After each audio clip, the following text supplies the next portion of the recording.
This show is intended for mature audiences. Topics of adult content, triggers, and explicit language may be discussed with or without warning. All thoughts and opinions belong to our hosts and do not reflect the original creator's own intentions. Spoilers for the book will be discussed, and while most discussion will revolve around the picked book, we do not guarantee there will be no spoiler warnings for other books or series. Listener discretion is advised. Welcome to Biblio Madness, a podcast for book lovers where we discuss our current and favorite reads. I'm your host, Laken. And I'm your host, Rachel, and today we're diving in, which we say all the time, to Stephen King's new book, Holly, which follows the great character Holly Gibney.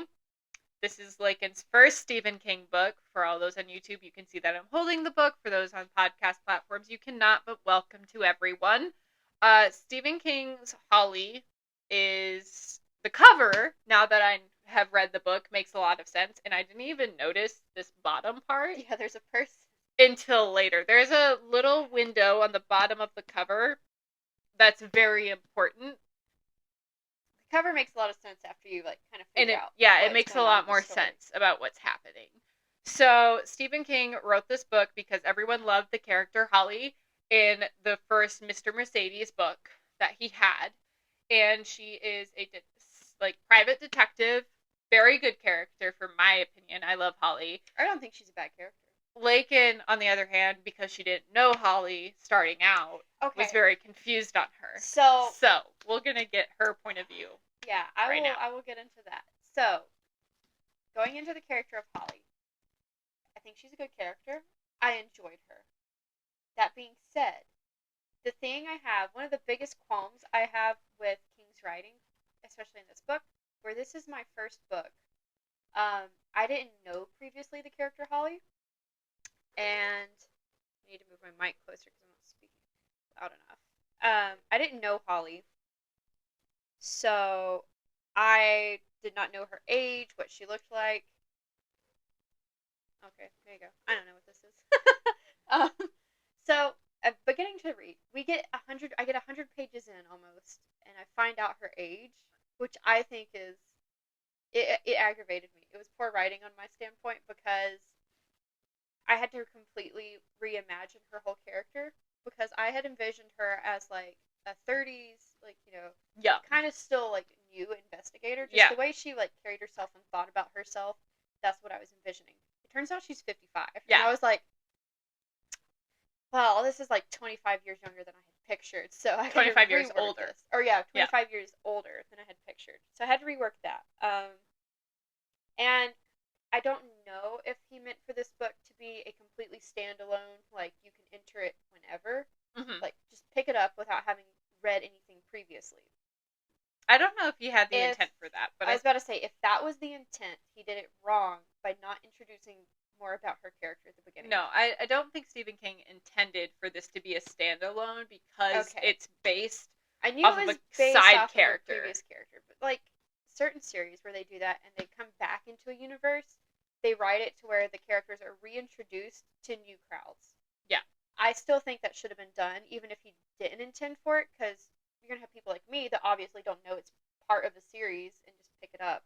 And then you're really confused because 100 pages in, you find out you didn't know the character. Yeah, that's fair. I will say, for a person who's read Stephen King before, and Stephen King likes to have a lot of world building and a lot of character development, this book does not have that part of it.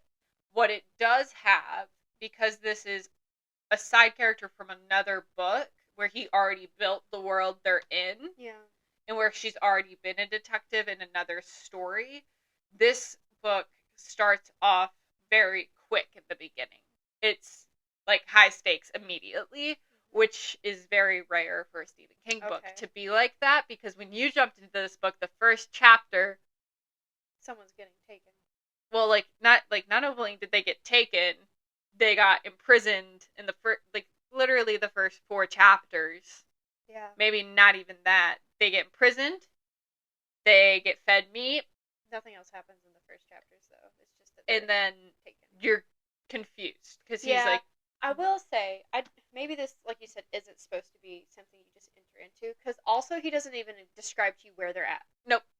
I had to look up Yep. where the heck this book was set. And that also annoyed me from the beginning. Because, yeah, I think...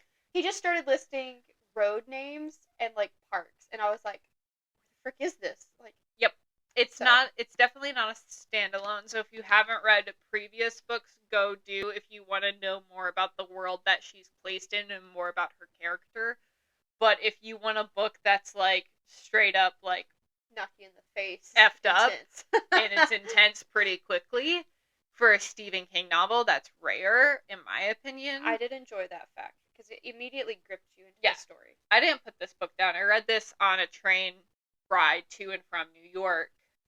And this was a very good hook because I was reading the first chapters and I texted Laken because in our Let's Talk Spooky podcast, we talked about our fears and things that we didn't like.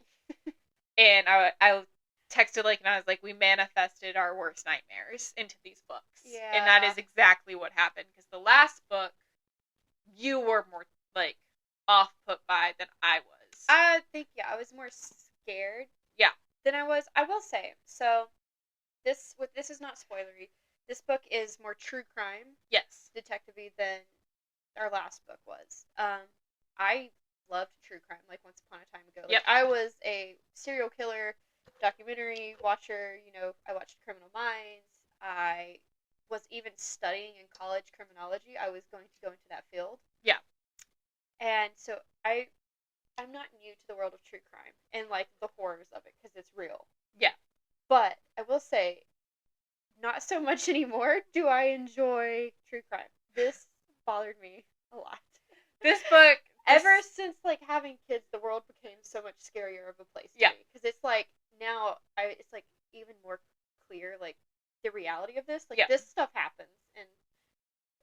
And the problem with this, which I told, like, Caleb, when we were on the train, I looked at Caleb and I was like, so you're not ever going to be a good Samaritan again. I said that too. So, I think I could say this about the old people, right? Without it being spoilery? Yeah. Because it's, like, the first chapter that we find out who the bad guys are. Yeah, so this book is not about who did it, it's why they're doing it. Yeah, and who's going to catching them. Yeah. Yeah, like, it's not, right off the bat, the killer's names in the first chapter, and you know their age. So, in the first chapter, it's an old it's an old couple of professors. Yeah, and, like, old. Get people. Like, they're responsible for the disappearances, right? I told Ryan afterwards, I was telling Brittany today about the novel, I was like, I'll never help an old person ever anymore. No! Like, I'll be like, oh, you need help? I'll call 911 from over here. But I'm not Yeah, I told Kayla, I was like, you need to read this book because we're not good Samaritans anymore. We're not doing that. I will say, even if we know them. In this day and age, I will say I feel, even though, like, it was established that these people knew their captors. Yeah. So they didn't think they had a reason to distrust them. I would like to think if I were in that position, everything about it was so sketchy. Like, right? It was in the most abandoned part of town. And dark. No one was around. I would have been like, I would also... Why are you parked there right now? Beg to think.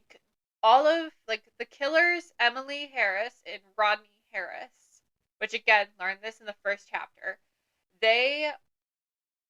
like, their ploy and their way of captivating people, like, capturing people, was one of them would be in a wheelchair and an accessible, like, disability van. Yeah, it was a motorized wheelchair, so they're heavy. They're big, heavy chairs, and then they would say the battery died and they need help pushing it into the van.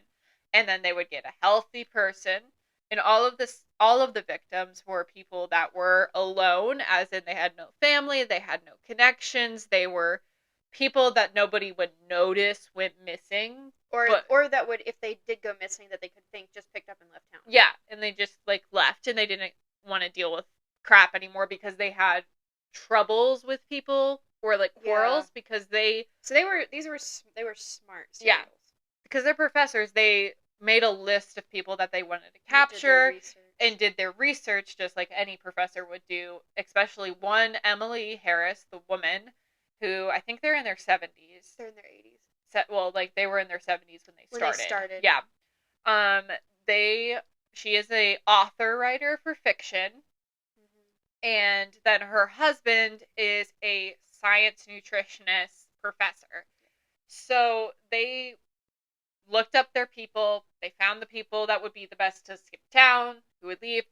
But their ploy was getting them to help them push them in so they could then drug them and take them. I'm just trying to think, even like now, where I'm like, I don't want to help you. This is sketchy, and I've never seen you in a wheelchair before. That's what would be my first tick. Yeah, I mean, even the first guy that gets taken in the first chapter, he makes a comment about not realizing that the husband was in a wheelchair. He's like, I didn't realize he was in a wheelchair. Maybe he had an accident between last time I saw him and now. Yeah. And I was like, he had the right, like, line of thought, but it was too late for him when he started thinking these things. Yeah. He was already over there helping them. Yep. What I think stood out to me, and maybe this is just poorly, like, written character decisions so that it works for the story, is I feel like my first thought coming up to that would be like, why are you, as an elderly 70s couple, parked in this abandoned lot and you got out of the car? For what reason? Yeah, it was super sketchy. There's a lot of stuff that, like, is red flags already. Yeah. And if I was going to be a good Samaritan for someone, I'm going to have backup. Another person with me, at least. Yeah, and maybe where we're women, too, like, this is things that we think of that most 2 women got caught. I know. 2. I know.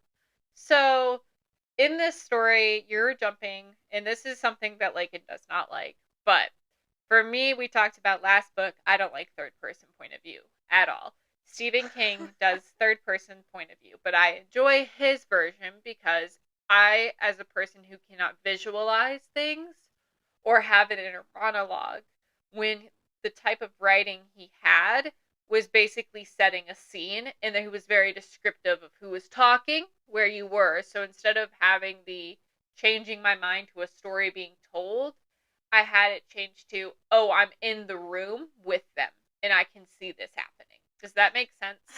No, I know you're trying to explain this to me, and I cannot wrap my head around. I know, she really hates it. Easy way to understand the story, because my biggest qualm with this book, and if this is how all of his writing is, I probably will not pick up another. It took me out of the story, like, because I like when the third person books that you've read that you say you don't enjoy. I feel like they're written in third person, but they're written in a way that it's first person point of view. Like, you're in the character's mind, so you don't get all of these other outside sources from what other characters are thinking at the same time. That's what I didn't like about it. I hated it because it broke. As a writer, you're always told if you do multiple point of views to never switch the point of view within the same page, the same paragraph. You always make it a separate section. And King, many times throughout this book, within paragraphs, would switch the characters' minds that he was in, and it threw me. It threw me out of the character that I was reading about and out of the story. I never thought, and this might just be me, because I'm not a writer, I'm just a reader. When I was reading his writing for when he was doing this with characters, one, for me, he has these page gaps within chapters. So first off, we are jumping between back in the day with the captives to present day with Holly. It starts in 2012? 2012, and then... And it works up until current timeline. Yeah, 2021. Yeah. So you're bouncing between 2012, 2021, and then every 3 years in between, because that's how often the killers killed, was every 3 years. So that's one off thing. You're jumping between those. So you have the point of views of Emily and Rodney, and then you jump to Holly and all of those characters. So he does during his writing, I'm thinking of Holly, is he'll break up the paragraphs with a number. That doesn't bother me. And then he'll switch to a new character within the same chapter. That doesn't bother me because there's a break. There's a gap. He does it literally within sentences. I know. So for me, when he's doing his writing style, I don't see it as I'm in their mind, or that he's trying to write it that he's in their mind. I see it as he's writing a conversation that's taking place, and you're a person standing and watching the conversation happen.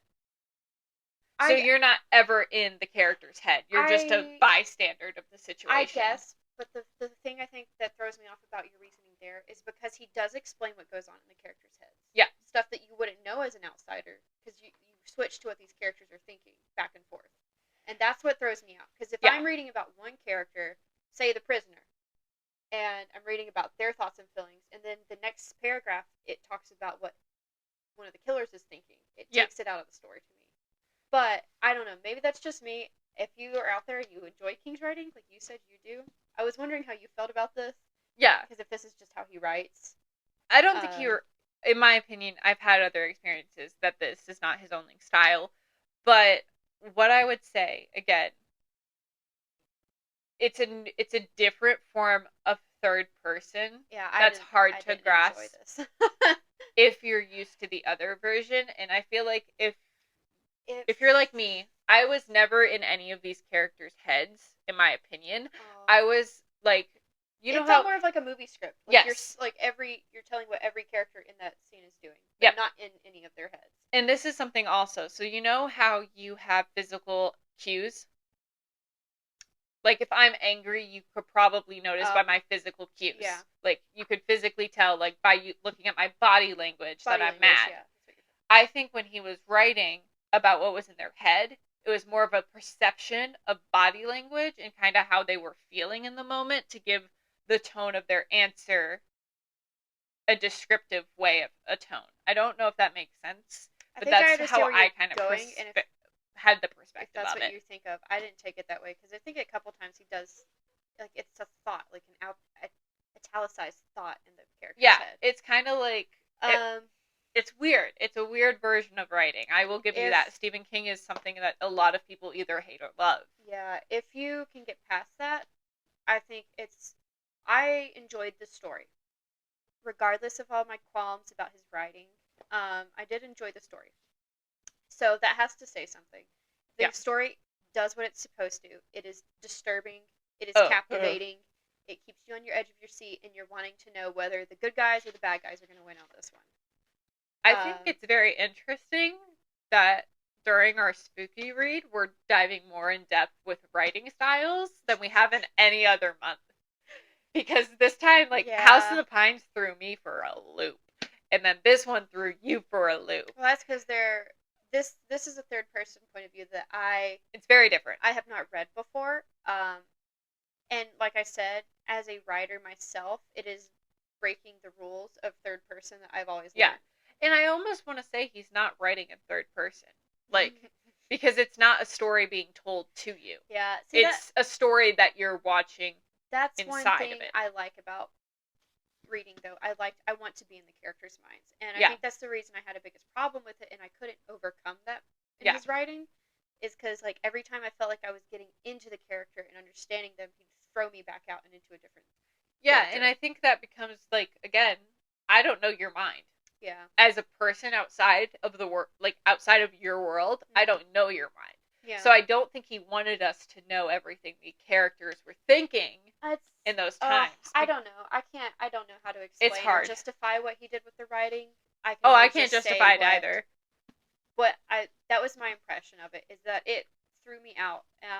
So yeah, if you're more of a scene reader and you just want to read what's going on with everybody, like you do, having the scene in the set picture for you, you'd probably enjoy the writing style and it wouldn't bother you as much. If you want to be inside the characters' heads, though, if you want to read third person as if it was in first person, but still written in third, it probably would throw you for a loop like it did for me. No, this version, I feel like, is totally outside of everything.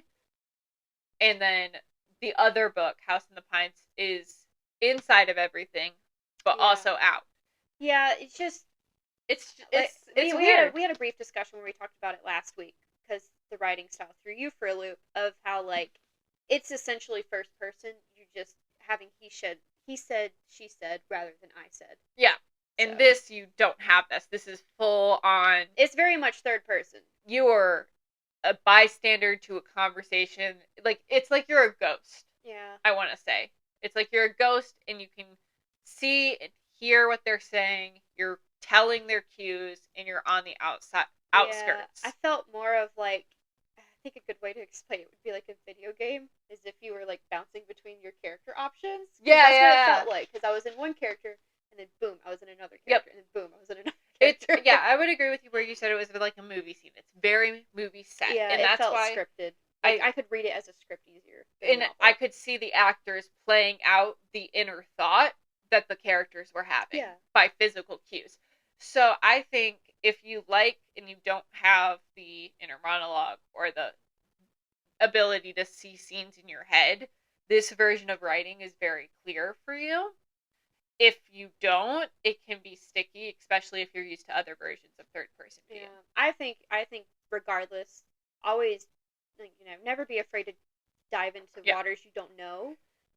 This was interesting for me because, like I said, I've never read this kind of style, so it did throw me for a loop. I didn't really enjoy it, but I mean, I can now say that I've experienced it and that I've read it. So outside of the writing style of Stephen King's Holly and the perspectives we're jumping through, let's just go through some characters. We have the killers that we know, again, first chapter, not a spoiler. Emily and Rodney Harris. Professors, old. You don't know why they're doing what they're doing. You're not entirely sure what they're doing. And you don't know if they're even going to get caught. And then you have Holly Gibson. Gibney. Is it Gibney? It's Gibney. Yeah, Gibney. I don't know why I keep saying Gibson. I remember because everyone kept messing up her name throughout all the book. So maybe that's why I keep saying Gibson. So Holly Gibney, and then you have Jerome. Is that Robinson? Yeah, Jerome. Barbara, Bonnie, Penny. Is it Penny? Yeah, Penny was Bonnie's mom. Yeah, Penny, and then there was one other that I'm Peter or Pete. Is it Peter or Peter? Which one are you? There's both, but there's two different characters. Pete is her partner. And Peter was a victim. Yes. So I still think of him as Stinky. Sorry. That gutted me. It sucks. I'm not gonna go too much into it because it is kind of spoilery. But yeah, it's bad. It was rough to read about. Yep. And reading about Vera was even worse. So we'll do spoilers at the end. Who did you say? Vera? Stinky's mom. Oh. Gutted me. Absolutely, that made me feel like I think that's the most I felt in this book for any character was for her. Yep. Okay.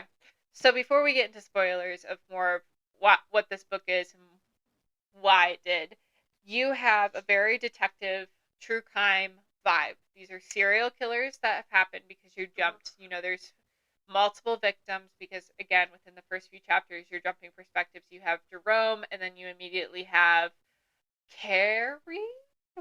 Kari? I'm trying to remember. It's Carrie. Yeah, It's Carrie. another victim. Yeah. And then you have Elaine. I don't remember Elaine. Yeah. Ellen. Ellen? Is it Ellen? Told you. I'm guessing these names. It was Elaine for me the whole time. Ellen is probably what it was. And then you had Peter, and then you had Bonnie, which we don't know if she was a victim because Bonnie's what's missing. She knew that we knew that she's missing. We don't know entirely what happens to Bonnie. She's the reason that Holly got hired to start investigating. Penny is Bonnie's mom. Bonnie went missing. Penny hired Holly, the private detective, to figure out the case. At the time, Holly's mom had just passed away. I think a very interesting line of throughout this book was how political it was. Yeah. Because it's in current times, and ever since 2020, so much has happened. Oh, yeah.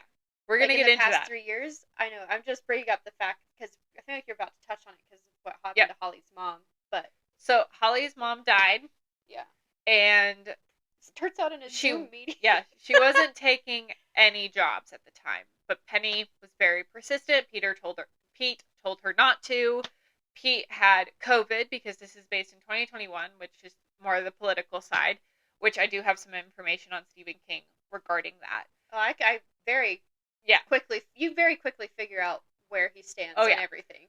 But very political book for a very different. They bring up politics. This is based in our world point. So you have Trump, you have that whole election situation, you have the COVID vaccine, the boosters, the deaths, the masks, the people not wanting to wear like every politic thing that we've gone through in the last past 3 years now, almost 4, or because it's almost 2024, so 4 to 5 years now.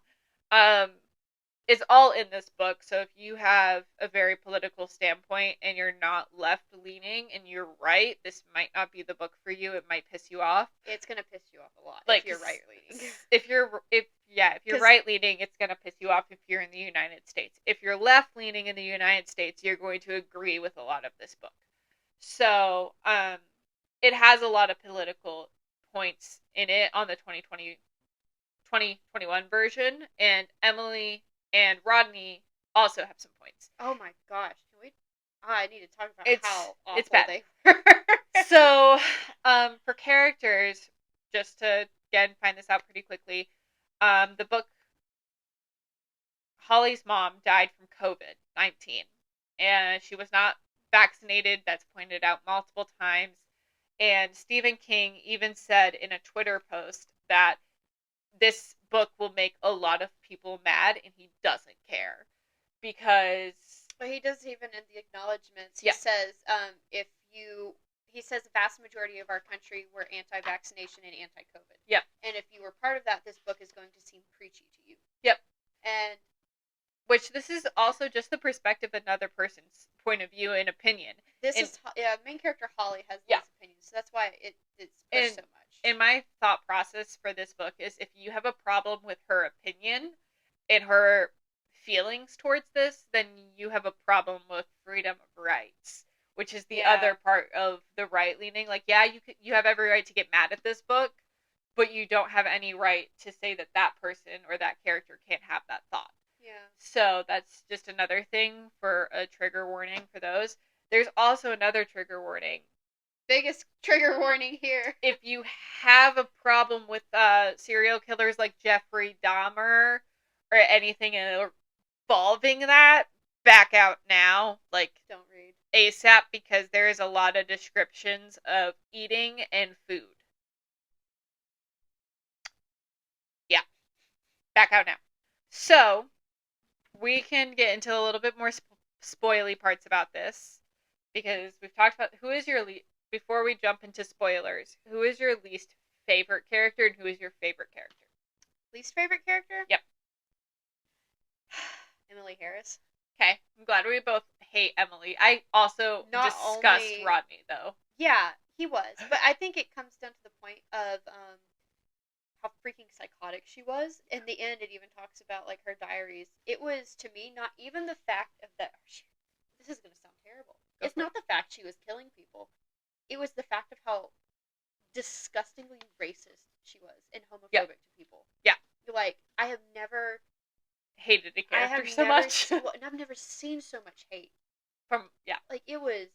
And it just really, like, takes... He does a good job in taking you back into reality. I'm thinking, like, oh my god, there are people that actually think like this. And it's the problem with their generation, and I hate to say that, because I hate to group a generation together, because I know some in that generation specifically aren't like this. Yeah, there's a reason, though, but why. This version of people, if you worked retail, I worked Starbucks, trust me, they exist. Yeah, there's a reason boomers have a bad rep. And yeah, boomers do not have a good reputation, especially with Gen Zs and millennials.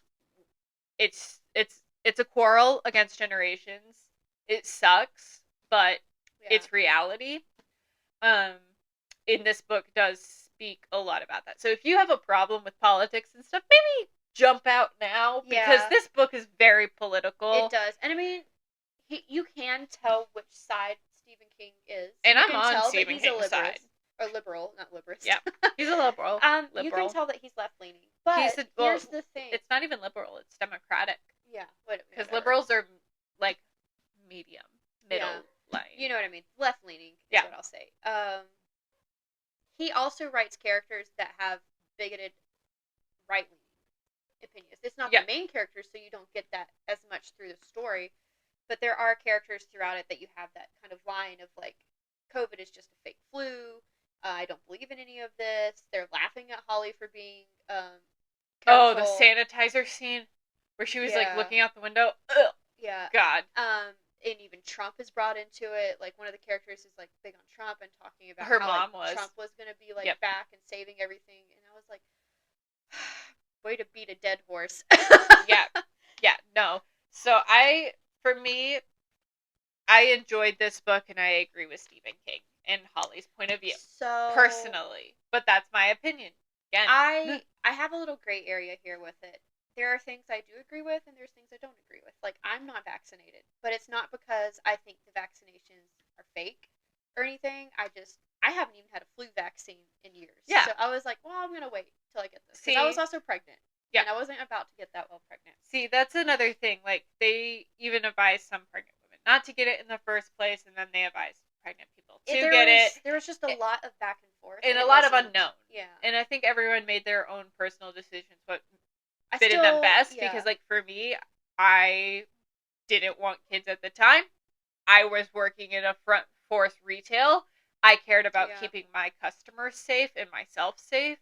So I got vaccinated. I have no issues that you weren't. Yeah. I have no issue. Like, that's something, like, I think that's a personal decision for everybody. And if you're going to be precautious, then be precautious.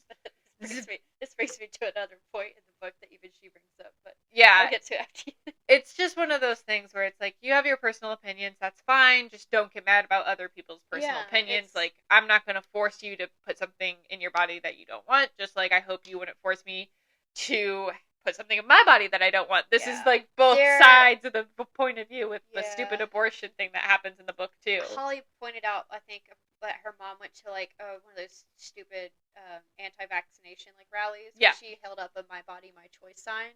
And she was highlighting the irony of it because her mom's still not pro-choice. Yeah, pro-choice. And I think that if you are one of those people that said My Body, My Choice as a way to, like, poke at the left side, be like, haha, look, it doesn't make sense, or, whatever, it's really stupid, guys, on every point of view. I can guarantee you that people were not looking at that and being offended. They were looking at you and being, or, looking at the people that were doing that and being like, the point's hitting you in the face and you're still missing it. Yeah. It's one of those things where I'm like, you can't be, it's either you're hypocritical. Yeah. That's your option. Just, you're full on hypocrite. Or you let people make personal decisions on their own. Yeah. It doesn't need to be pushed, and that's one of the political things we could get into, but we're going to avoid that for the podcast and keep it lighthearted because that's a whole nother topic. But this book is very political. If you enjoy that, read it. Yeah. I liked it. I loved this book for the writing. I enjoy Stephen King's writing. I enjoy the story. Was I freaking terrified? Yes, the whole time, because I was grossed out and I did not manifested worse fears happened. Yeah. So we'll talk about that now. We're going to be a big spoiler warning right now. If you don't want spoilers and you want to read this book, pause it, come back later after you finish. It's a fast read. It's a long book. That's my other qualm about it. It's just, I think he 400. It's not. I've read bigger books than this. Like, I do not shy away from big books. As my British friend said, he waffles on a lot, which means he says a lot of stuff in ways that could be omitted as a lot of extra stuff. I read 200 pages of this book and felt like I read a 700-page novel. By the time I was 200 pages in. In fairness, though, the word count of this book is high. There's big pages and it's tight writing. It was so annoying to me because, like, I literally got 250 pages in and I was halfway through the book and I was like, I feel like I've read the whole dang book already. That's how much I've been reading. And let me tell you, this is one of his shorter ones. This is short for Stephen. I know, because I've heard people talk about, like, the world building in it, and that's why it's so thick. It actually has two parts. The first part is world building, and the second part is actually when the clown gets involved. So, the thing with it that makes me bothered is because we get so much random facts that I feel like he's putting to build the character and to give the character depth. I, as a writer, and my editor part of myself as well, feels like you can omit that because it's not necessary. Yeah. But the thing that is maybe he did this intentionally. The amount of times that, and if you're a Stephen King fan, you're going to understand what I'm saying, and if you're not, these words are going to mean nothing to you, because they mean nothing to me. Chet Undowski. Who the frick is that? It doesn't explain once who the frick it is, or what the frick he did, but he brings him up like 10 times throughout the book. He's a past character. I know he's a past character, but again, the amount, I do not need to know what Holly's 3rd grade friend called her, but I would love to know what Chet Undowski did, because it is brought up many times in the book. I also think it's funny. And how many times Bill died also was brought up. Yeah, I think it's funny that you brought back the 3rd grade thing. Because I also was like... I don't know. Yeah. We'll talk about that later. Okay, on a different point of view. So we're going to talk about the spoilers of this book and what this book is entailed for most of the majority of it. And exactly what you get. You do get this off of the first few chapters, and you should realize it pretty quickly, because I did. This book is about eating people. Cannibalism. It is all about cannibalism. And the weird take on this, and this is something that is a huge spoiler, is what we're trying to figure out why the frick they're doing it. So, on the first chapter, actually, I think it's the first few chapters, they kidnapped was it Jason? Jorge? Yeah, it was Jorge. Jorge Castro. Yeah, okay. So they kidnapped him first, who was somebody. They trapped him into their basement, which, again, front of the cover, big spoiler. If you read the book, you're like, oh, fuck, that makes a lot of sense. Yeah. So, the big spoiler with this book is they're feeding them a liver. It's a cow's liver. A raw liver. They're keeping this person captive with no water, no food, anything. So you first get there, you have 2 bottles of water. Everyone has been drugged, so when they wake up, they're really parched. They drink all their water pretty quickly. So now they're thirsty. They are kidnapped. They're leaving them in there for like 24 hours, 48 hours before they start going insane, because you need waters. Yeah, you cannot, correct me if I'm wrong, you can only go like 3 or 4 days without water before you die. Typically that's true. Certain circumstances have held differently. Yeah. I know somebody who lived for 18 days. Without water? Actually, a whole month plus without water. I don't know. How does that happen? I've always heard that it's less than a week that you die without water. That's a story I'll tell you later, but it was a personal friend's family, like a friend that I know whose family member did not drink water for so long. We were all like, what the heck? How are they still alive? Were they drinking other things or just not water? Nothing. Well, okay, we'll talk about this in a second. It was a weird situation. But typically 3 days for a normal human is the amount of time you can go without drinking water before you start to die. 7 days is the limit, no matter what. So you have 7 days without water. I think it's 14 days without food, or it's 30 days. Food is a lot longer. It's 14 or 30. A lot longer without food. So you can go a lot longer without food, but these people were starving, they were thirsty, and their trick was you eat the liver, all of it, and drink all of the juices, then you can have water. Which, let me tell you, that first was making me want to vomit, because I was like, raw. It was raw. It was, yeah, raw, room temperature, left out, because it's the first thing they give you. They come down, they push it through at the doorway. It has like a little panel on the bottom of the door. Immediately it refuses it, as any sane person would do. Everybody says no, but the longer they're there, the less human and humanity's there, and the more desperate they get. They do anything for water at one point. The guy in the beginning, first character we have, talks about, because they have a little porta potty, squat potty there. There's disinfectant water in. He talks about being so thirsty that he was almost willing to drink that. Yep. Almost. Which would have killed him. Which would have been better than what he went through. Most of the people chose to eat the liver and get the bottle of water, because they would stand there holding a bottle of water and say, if you eat all of that and drink the juices, you can have this bottle of water.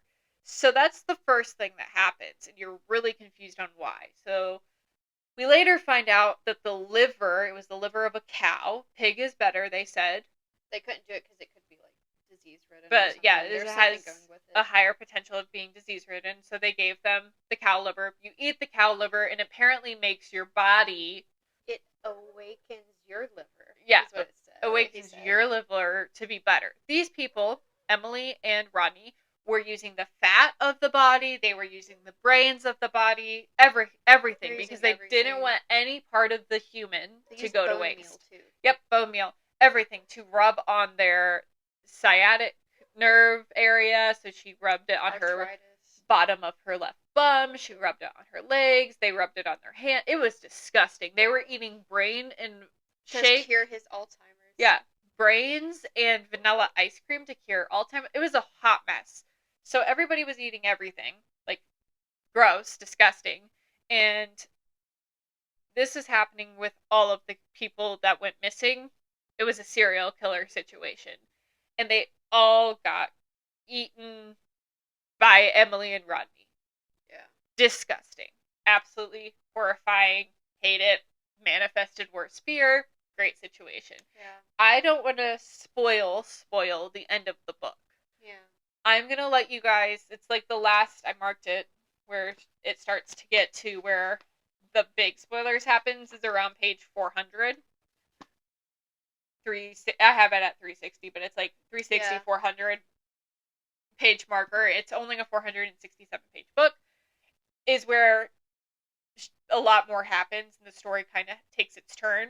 But this book is so cannibalistic. One of the characters was a vegan, and I feel like this is how I would be, because she was stubborn. Yeah, I liked Ellen. I loved Ellen because I'm glad she stuck it through to the end. I'm sad to what happened to her, and reading her backstory, you learn about it too. Broke my heart, but it's really sad. But Ellen was a great character in my mind because she went down and refused. Yeah, she didn't break. She told him, "I'm vegan. I'm not eating that. If you bring me a salad, I'll eat that." She did not eat the liver. Everyone else broke. The first person who ate it broke. There was another person who ate it, which was also a guy. There were two males first, 3 years apart. They both ate the liver, got desperate. They got killed, and they got eaten by Rodney and Emily. The third victim that they stole was Ellen. She was a vegan. She refused to eat it. It got maggot infested, which when they described picking that up, when Emily picked it up and the maggot was crawling up her arm, I was like, ugh. Yeah, that disgusted me more than anything. It was so gross. So Elaine stuck it out. I'm happy. She looked at Rodney and was like, I know what that is. I know I'm already dead. Yeah, the fact that I think she was the only one that realized, like, I feel like the other character, the two guys before her, had false hopes that they were getting out of that. And yeah. The delusional part of your brain that thinks there's a way out. But she knew it the instant she woke up there, like, I'm not leaving. No, she knew. She was like, this is the end of my life. And her way of getting back at them was to not give them what they wanted. Bonnie also realized that. Yeah. And I think Elaine was impressive for doing that.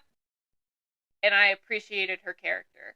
And it pissed both Rodney and Emily off really bad. And the other thing about Ellen that they didn't like is she was African American.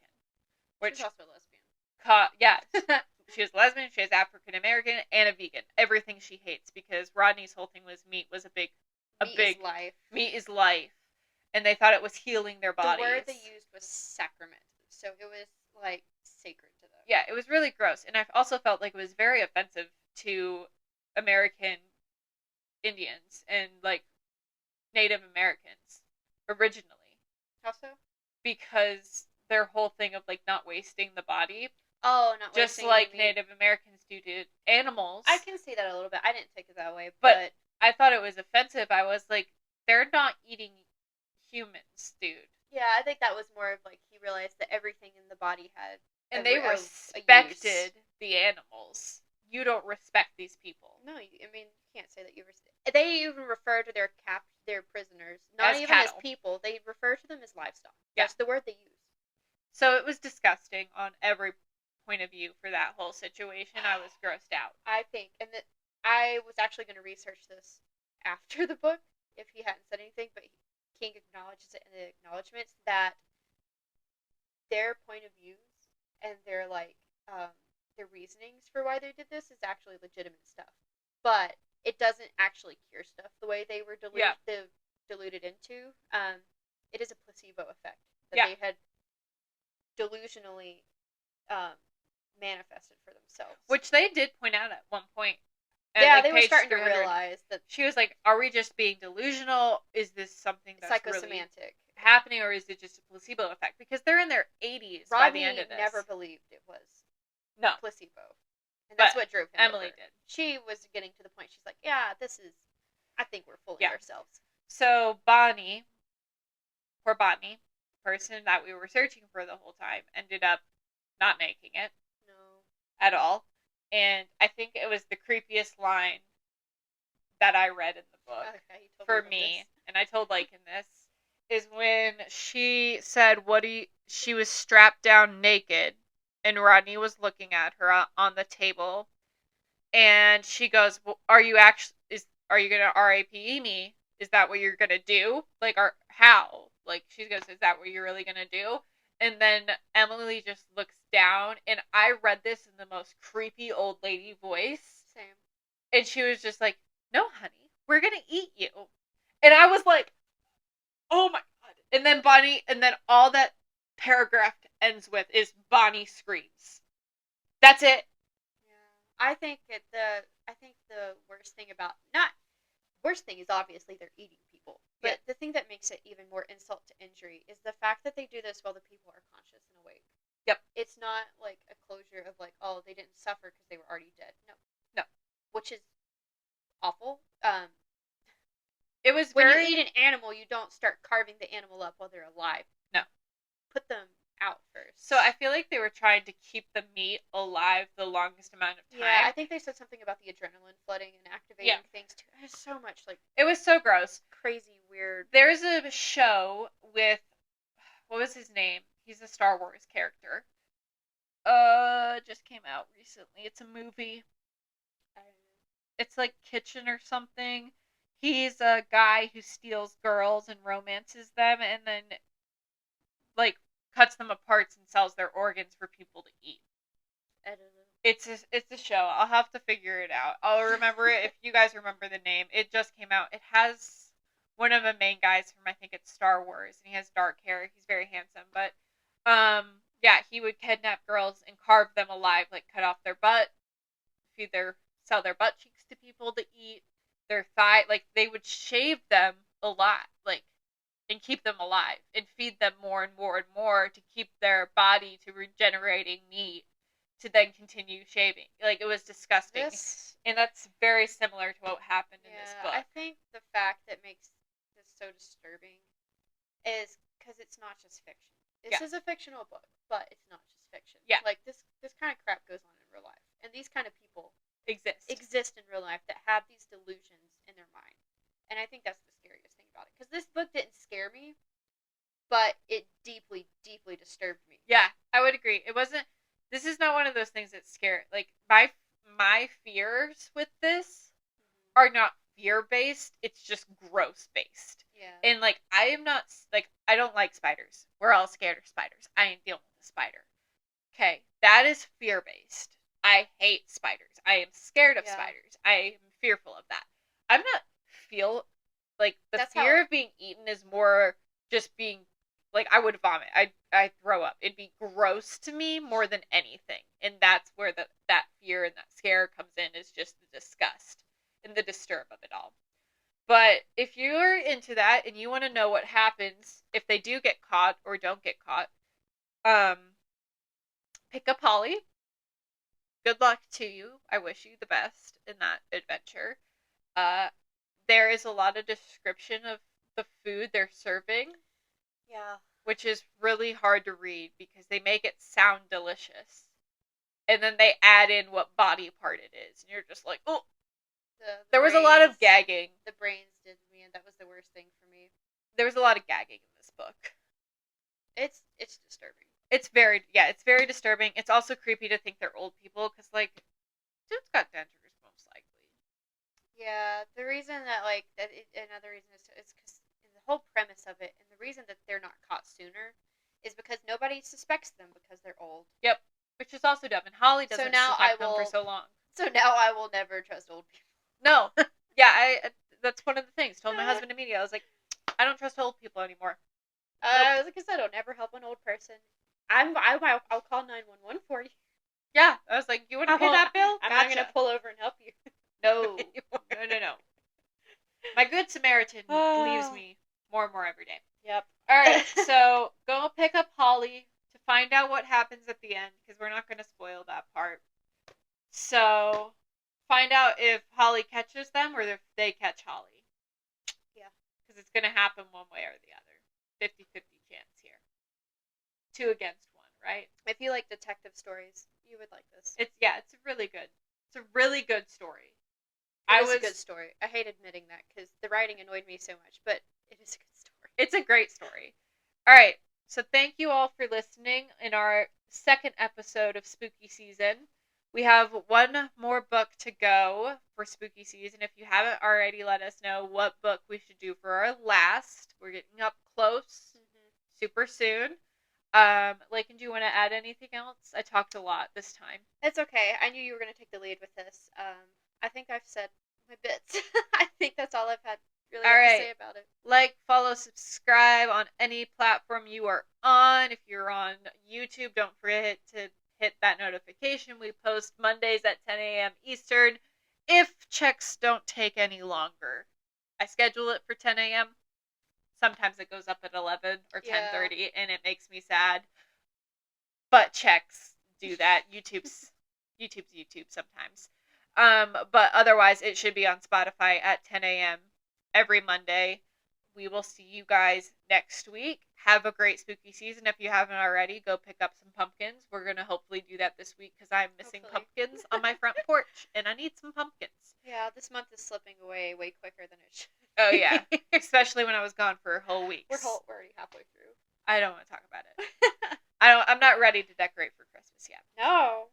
All right. Farewell, everybody. Have a great week. We will see you next Monday for the next spooky book. Bye.